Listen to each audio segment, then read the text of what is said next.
പ്രളയകാലത്തെ വിഷ്ണു അവതാരമായ മത്സ്യരൂപത്തിലുള്ള തിരുമുടിയുമായി തിരയാടുന്ന തെക്കൻ കരിച്ചാത്തൻ ഉടയാടകളിൽ വ്യത്യസ്തത പുലർത്തിയും കടും ചുവപ്പ് നിറങ്ങളും കറുത്ത മീശയും വെച്ച് വെള്ളാട്ടക്കോലത്തിലും തെയ്യാട്ടക്കോലത്തിലും മുഖത്തെഴുത്തിൽ അഭൗമ ദൈവികത്വം തൂകി നർത്തനമാടുന്ന തെക്കൻ കരിച്ചാത്തൻ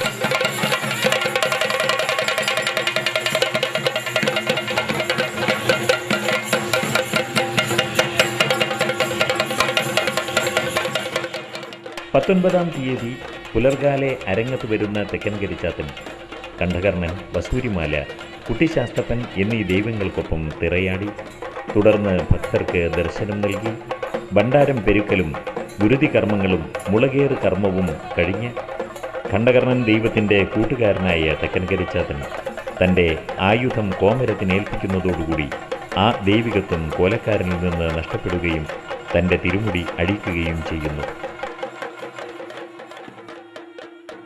പാലാർ വീട്ടിൽ പടനായരും പാലകുന്നത്ത് കേളേന്ദ്ര നായരും കൂടി നായാട്ടിനായും മീൻ പിടിക്കുവാനായും പുറപ്പെട്ടു. അവർ ദാഹം തീർക്കാനായി കരിങ്കുലക്കണ്ണീർ തമ്മരവി അമ്മയുടെ വസതിയിലേക്കാണ് പോയത്. നായാട്ടുകാരെ ആ അമ്മ സൽക്കരിച്ചു. അവരെല്ലാം എണ്ണ തേച്ച് കുളിക്കുവാനായി കരിഞ്ചിലാടൻ കൽച്ചിറയിൽ ചെന്നു. അവർ അവിടെ വിശേഷപ്പെട്ട 2 മത്സ്യങ്ങളെ കാണുകയുണ്ടായി. എന്നാൽ ഒരു വിധത്തിലും ആ മത്സ്യങ്ങളെ പിടിക്കുവാൻ അവർക്ക് കഴിഞ്ഞില്ല.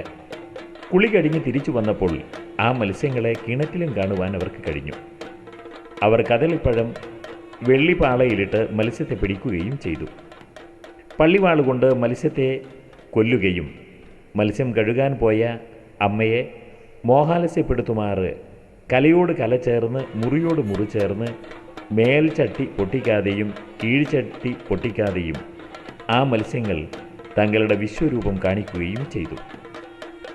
ഒരാൾ തെക്ക് മലങ്കോട്ടയിലും മറ്റൊരാൾ വടക്ക് മലങ്കോട്ടയിലും കൂടിക്കൊണ്ടു.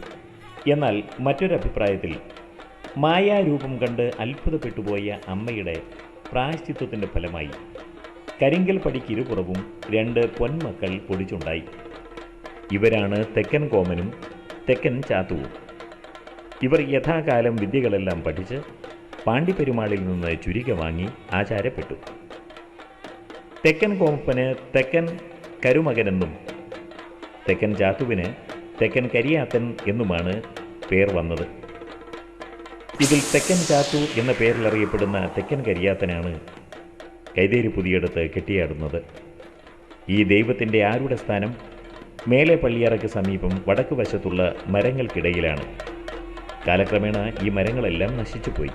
തെക്കൻ കരിയാത്തൻ്റെ ഒപ്പം തിരയാടുന്ന കൈക്കുളവൻ എന്ന കുട്ടിത്തെയ്യത്തിൻ്റെ ചരിത്രവും കരിയാത്തൻ്റെ ചരിത്രവുമായി ബന്ധമുള്ളതാണ്.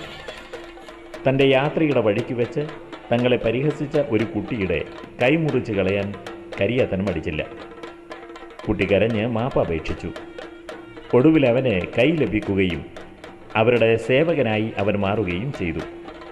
കരിയാത്തൻ തെയ്യത്തോടൊപ്പം പുറപ്പെടുന്ന കൈക്കുളവൻ എന്ന കോലം ആ കുട്ടിയുടെ സങ്കല്പത്തിലുള്ളതാണ്. മകരം 19 അരുണോദയത്തിലേക്ക് ക്ഷേത്രാങ്കണവും ഉത്സവപ്പറമ്പും ഉണരുകയായി. ദേവൻ്റെ നൃത്തച്ചുവടുകൾ നിറഞ്ഞ ഭക്ത്യാദരങ്ങളോടെ ആരാധനാമൂർത്തിയുടെ ചുവടുവയ്പ്പുകളിലും ഭാവഹാവാദികളിലും ലയിച്ച് ക്ഷീണമറിയാതെ ക്ഷേത്രാങ്കണത്തിൽ കൂടിയിരിക്കുന്ന ഭക്തജനവൃന്ദം ഭക്തിസാന്ദ്രമായ അന്തരീക്ഷത്തിലേക്ക്